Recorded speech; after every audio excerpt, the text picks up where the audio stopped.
भाइयों बहनों नमस्कार। All India anganwadi news channel में आपका स्वागत है। चैनल से जुड़ने के लिए नीचे दिख रहे रेड कलर के सब्सक्राइब बटन पर आपको सबसे पहले क्लिक करना है। फिर साइड में एक नोटिफिकेशन बेल यानी घंटी बन के आएगी, उस पर जब आप दबाएंगे तो 3 घंटी आपको दिखेंगी, जिनमें सबसे ऊपर आल वाली घंटी आप लोगों को दबा लेनी है। आंगनबाड़ी सेविका सहायिका मिनी बहनों, आज सुबह की सच्ची खबरों में आप सभी का स्वागत है। सबसे पहले एक बहुत ही जरूरी सरकारी आदेश पर बात करने वाले हैं जो उत्तर प्रदेश में लखनऊ से जारी हुआ है। जैसा कि आप देख सकते हैं, निदेशालय बाल विकास सेवा पुष्टाहार उत्तर प्रदेश लखनऊ से 21 जून को यह सरकारी आदेश उत्तर प्रदेश के समस्त जिला कार्यक्रम अधिकारियों को भेजा गया है। यानी कह सकते हैं कि उत्तर प्रदेश के समस्त 75 जिलों के जो डीपीओ हैं उनको लेटर भेजा गया है और कहा गया है कि पोषण ट्रैकर पर पंजीकृत जो लाभार्थी हैं उनके आधार सीडिंग के संबंध में। तो आप सब बहनें ध्यान पूर्वक सुन लेना, अपने ही शब्दों में आपको बता रहे हैं ताकि आपको समझ में आ जाए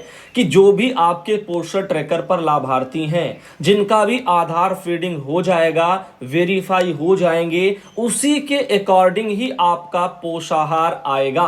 अगर आपके बच्चे जो है पोषण ट्रैकर पर उनका आधार फीड नहीं होता तो यहां पर उनका पोषाहार बाधित रहेगा और ऐसे में बाद में जब आप उसको वितरित करेंगी तो समस्या आपके सामने आएंगी। साथ ही इसमें और भी कहा गया है, उसको भी ध्यानपूर्वक सुनिएगा। यह मुद्दा बहुत ही जरूरी है। उम्मीद करते हैं आप सब बहनें इसको लाइक के साथ साथ अपनी बाकी बहनों को शेयर भी करेंगी ताकि उनको भी इस जानकारी के बारे में जो है पता चले। अब इसमें देख सकती हैं आप, लिखा है कि उपयुक्त विषयक महिला एवं बाल विकास मंत्रालय भारत सरकार नई दिल्ली के अर्ध शासन पत्र लिखा गया है जो कि 15 जून का है। इसका संदर्भ ग्रहण करें जिसके द्वारा अवगत कराया गया है कि आगे का मैं आपको बता रहा हूं कि WBNP जो योजना है इसके अंतर्गत अनुपूरक पुष्टाहार कार्यक्रम के अंतर्गत वर्तमान वित्तीय वर्ष में पोषण ट्रैकर ऐप पर जो है आधार प्रमाणीकृत लाभार्थियों की संख्या के आधार पर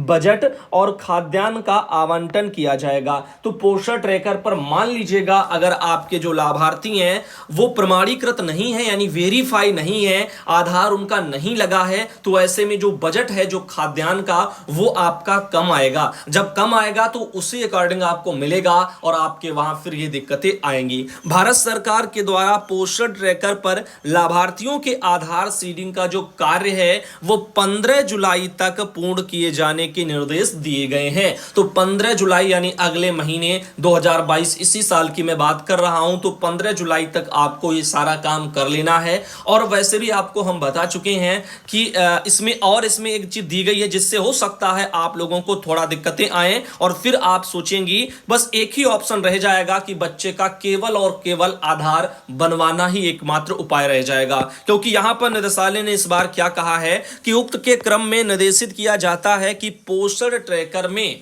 पंजीकृत समस्त श्रेणी के लाभार्थियों का आधार फीडिंग कराने के साथ ही जिन लाभार्थियों के आधार अब तक नहीं बने हैं उनका आधार बनवाते हुए पोषण ट्रैकर में अंकित कराया जाए। साथ ही आप देख रहे हैं एक बहुत बड़ी चेतावनी दी गई है, किसी भी दशा में पोषण ट्रैकर में लाभार्थियों के स्थान पर उनके अभिभावक आदि का आधार नंबर ना अंकित किया जाए। तो यहां पर इस बार निदेशालय से स्पष्ट कहा जा रहा है कि किसी भी दशा में पोषण ट्रैकर में लाभार्थियों के आधार के स्थान पर उनके अभिभावक के जो आधार लगाए जा रहे हैं वो ना लगाए जाएं। अभी तक क्या था कि अभिभावक के ही आधार लगाए जा रहे थे, क्योंकि लाभार्थी का आधार नहीं था। और वैसे भी फीडिंग के दौरान यहां पर विभाग ने ऑप्शन भी दिया था, माता का आधार का, पिता के आधार का, अभिभावक के आधार का, इस तरह से आपको ऑप्शन दिए गए थे। लेकिन यहां पर जो है अब ये नकार रहे हैं। इनका कहना है कि 21 जून के नए सरकारी आदेश में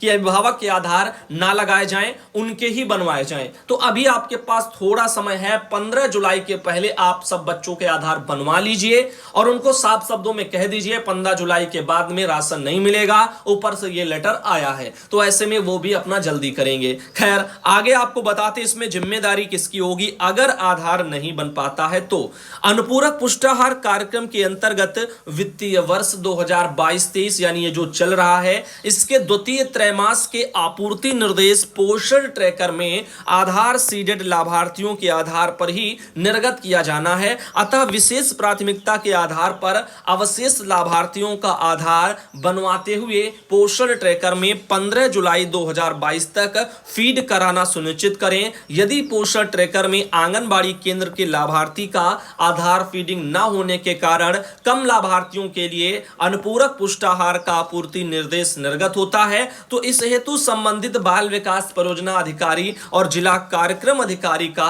उत्तरदायित्व निर्धारित किया जाएगा। डॉक्टर सारिका मोहन, निदेशक उत्तर प्रदेश में, उनका ही एक ये जबरदस्त लेटर है जो काफी बहनों का जो है नींद उड़ाएगा, काम भी बढ़ेगा। अब देखिए, बात कर लेते हैं कि आपने मान लीजिएगा कि लाभार्थी का आधार नहीं है तो आपके पास एक ही ऑप्शन बचता था, अभिभावक का, माता पिता का, किसी का जो है गार्जियंस में किसी का आप जो है आधार लगा करके फीडिंग कर सकते थे। काफी बहनों ने पुराने लाभार्थियों को जो वेरीफाई कर रही थी, जो हो नहीं रहे थे, उनको डिलीट करके दोबारा से जो है उनके अभिभावक वगैरह के नंबर डाल करके आधार के और फीडिंग की है। अब वो वेरीफाई हो गए हैं, तो ऐसे में उनको क्या करना चाहिए? तो आपको बिल्कुल भी घबराने की जरूरत नहीं है, आराम से ऐसे ही रहिए, क्योंकि आपका उनसे तो बेटर है, आपका लाभार्थी वेरीफाई है। अब इतना चेक नहीं कर पाएंगे कि किसका आधार लगा है किसका नहीं लगा है, तो अभी आपको ना घबराने की जरूरत है ना ही परेशान होने की। हाँ, एक ऑप्शन आपके पास भी है जो सबको करना है, चाहे आपकी फीडिंग में वेरीफाई हो रहा हो, आपने अभिभावक के लगा दिए हो, आप अपने लाभार्थियों से कहिए कि वो अपना आधार बनवा लें। 15 जुलाई से पहले उसको बनवा करके रख लीजिए। अभी से आप सब प्रयास करेंगी तो तब तक हो जाएगा काम, और 15 से पहले फिर आप चाहेंगी जैसा कुछ आगे का सिस्टम दिखेगा विभाग से तो वैसे आप कर सकती हैं। फिलहाल के लिए हो सकता है कि जो है अब यहां पे साफ शब्दों में कह रहे हैं कि जो द्वितीय त्रैमास है इस वाले वित्तीय वर्ष का, यानी 3 महीने छोड़ दीजिएगा, उसके आगे के अप्रैल मई जून छोड़ दिए, अब जुलाई अगस्त सितंबर वाला जो भी है, इसमें आपका जो पोषाहार है वो आपका इसी अकॉर्डिंग आएगा, जो आपके पोषण ट्रैकर पर लाभार्थियों का वेरीफाई हो जाएगा, यानी सत्यापित हो जाएंगे, यानी प्रमाणीकृत हो जाएंगे, उन्हीं को देख करके आपका पोषाहार आएगा। तो अब आपको यहां पर ध्यान देने की आवश्यकता है। अब आगे चलते हैं, आप यहां पे समझ चुके होंगे, पुष्पा सिंह बहन आती है उन्नाव से, उनके वहां से की लेटर आया। बाकी मैं फिर कह रहा हूं, जिनका वेरीफाई हो चुका है, अभिभावक के नंबर डाल करके घबराने की जरूरत नहीं है, आराम से रहिए। और बाकी जिनका अभी वेरीफाई ही नहीं है, समस्या उनके सामने ज्यादा है, तो ऐसे में उनको क्या करना है, सबसे पहले आधार आप बनवा लीजिएगा। डिलीट करके अभिभावक के लगाने के चक्कर में अभी मत पड़िए, अभी रुक जाइए, क्योंकि यहाँ पे साफ साफ रोक रहे हैं निदेशालय से। तो अभी आपको क्या करना चाहिए, अपने लाभार्थियों के आधार बनवा लेने चाहिए। आगे जैसा कुछ होगा, नए लेटर आएंगे फिर बताया जाएगा, नहीं तो बच्चे का आधार लगा करके ही आप जो है फीडिंग करें। अगर आपको डिलीट ही करना है, नए सिरे से करना है, तो आप क्यों ना बच्चे का प्रयास करके ही आप लगाएं। आगे चलते हैं, आपको अगली खबर से रूबरू करवाते हैं। सलमा भी बहन आती है शाजापुर से। अभी आपने यूपी से मैटर देखा और अब आप देख रहे हैं मध्य प्रदेश से। तो मध्य प्रदेश के शाजापुर जिले से यहां पर जिला कार्यक्रम अधिकारी जो है शाजापुर के, उनके स्तर से 19 जून को एक ये लेटर निकला था, जो कि अत्यावश्यक लेटर है, आपको बता दें। और इसमें शाजापुर में जो एकीकृत बाल विकास परियोजना के जो भी अधिकारी हैं जिला के, उन सबको भेजा गया है। आप यहां पे देख रहे होंगे, विषय में क्या है, आंगनबाड़ी कार्यकर्ता सहायिका का माह जो जून है जो चल रहा है, इसी सत्र का यानी 2022 का ही, इसके लिए जो है अतिरिक्त मानदेय यूनिक कोड के माध्यम से भुगतान करने के संबंध में। नहीं समझ में आया, मैं फिर कह रहा हूं, आंगनबाड़ी कार्यकर्ता सहायिका जो मध्य प्रदेश के शाजापुर में है, इनका इस महीने यानी जून महीने को अतिरिक्त जो है मानदेय यूनिक कोड के माध्यम से भुगतान करने के बाबत यहां पर लेटर आया है। इसमें आपको बता दें क्या क्या उन्होंने कहा है। इनका कहना है कि उपरोक्त विषय अंतर्गत संदर्भित पत्र की छाया प्रति संलग्न भेजी जा रही है, जिसके अनुसार शाजापुर जिले की 1054 आंगनबाड़ी कार्यकर्ता, इनमें मिनी कार्यकर्ता भी शामिल हैं, और 983 जो सहायिका हैं, इनको माह जून 2022 का अतिरिक्त मानदेय जो जुलाई जो है 1 जुलाई को कोषालय शाजापुर से भुगतान होना है, बिना यूनिक कोड जनरेट भुगतान नहीं किया जाना है। तो यहां पर इनका कहना है कि अतिरिक्त एक मानदेय है आंगनबाड़ी सहायिका बहनों के लिए जो मध्य प्रदेश के शाजापुर में मिलना है, वो 1 जुलाई से मिलना है, कोषालय शाजापुर से भुगतान होना है, यूनिक कोड जनरेट नहीं किया जाना, इस तरह से उनका कहना है भुगतान के लिए। साथ ही आप देख रहे हैं लिखा है, संदर्भित निर्देश द्वारा जिले की आंगनबाड़ी कार्यकर्ता सहायिका के यूनिक कोड सर्वोच्च प्राथमिकता के आधार पर बनाने के निर्देश प्रदान किए गए। उक्त यूनिक कोड को IFMIS पर DDO लॉगिन यानी जिला कार्यक्रम अधिकारी महिला बाल विकास विभाग से बनाए जाएंगे। यह कार्य जिला स्तर पर संपन्न जो है कराया जाएगा। कृपया संलग्न पत्रक में कार्यकर्ती और सहायिका की जानकारी जिनका की अतिरिक्त मानदेय आहरण होना कि अधिकृत कंप्यूटर दक्षता व्यक्ति को तालिका में अंकित दिनांक को जिला कार्यक्रम शाजापुर में कार्य करने हेतु भेजना सुनिश्चित करें, जिनमें यहाँ पे लिखा है जिला कार्यालय में उपस्थित होकर यूनिक कोड जनरेट करने की कार्रवाई पूर्ण करने हेतु दिनांकें फिक्स है। बैरछा में 21 जून थी जो हो गई, शाजापुर में 22 जून थी हो गई, मोमन बड़ोदिया वगैरह में 23 जून थी हो गई और सुजालपुर वगैरह में 24 थी हो गई। अब यहाँ पर काला पीपल वगैरह में 27 को है और यहाँ पर पोलायकला वगैरह में 28 को है। तो ये जून में ही आपके वहां सब हो जाएगा। नीचे लिखा है तकनीकी समस्या या अन्य समस्या के लिए लेखा शाखा महिला बाल विकास विभाग शाजापुर से व्यक्तिगत दूरभाष पर संपर्क किया जाए। निर्देश समस्त कार्यकर्ता और सहायिकाओं का 100% कार्य पूर्ण किया जाए। 1 जुलाई को माह जून 2022 का अतिरिक्त मानदेय का भुगतान शासन के दिशा निर्देशों के आधार पर किया जा सके। किसी भी परियोजना में कार्य में विलंब हुआ एवं समय सीमा में पूर्ण कार्य नहीं किया गया तो संबंधित बाल विकास परियोजना अधिकारी इसके लिए जिम्मेदार होंगे।